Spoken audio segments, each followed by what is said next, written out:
પરશુરામ આંખ બંધ કરીને બેઠા છે. જુવા બ્રાહ્મણ છે. આ કામી પણ નથી ને ક્રોધી પણ નથી. માતાજીને પરિચય કરાવે છે.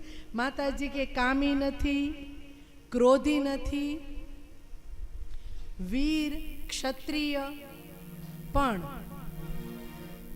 નિષ્ઠુર છે.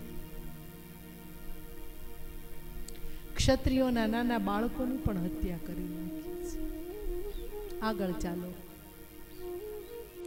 આગળ માર્કંડ્ય ઋષિ બેઠા છે. અજન્મા અવિનાશી.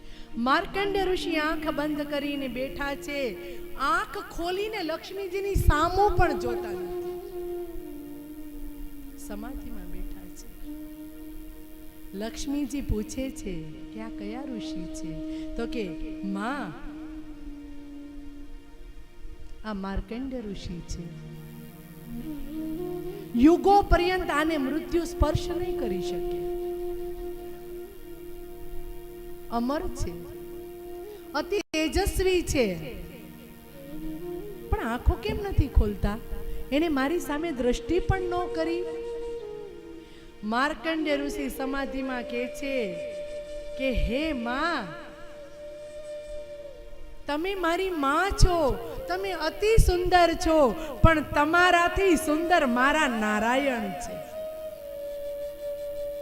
માં, તમારા દર્શન કરવા હું આંખ ખોલીશ, પણ મારા નારાયણને લઈને આવો એટલે હું લક્ષ્મી નારાયણના સાથે દર્શન કરીશ.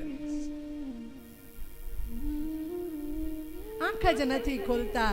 ચાલો આગળ, ચાલો આગળ. શિવજીની સમાધિમાં બેઠા છે.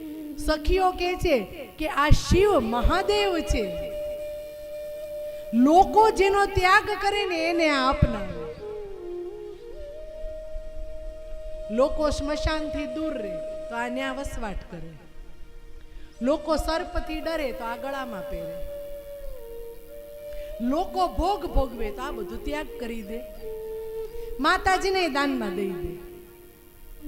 કુબેરને લંકા નગરી લેવા રાવણ આવ્યો ને તો કે મારા માતાજી જોતા, તો કે તો લઈ જા. પરમ ત્યાગી છે. માં લક્ષ્મી પ્રણામ કરે છે. આ તો મારા પિતા સમાન છે. આ મારા જગતના પિતા છે. આ મારા પિતા છે. આગળ ચાલો.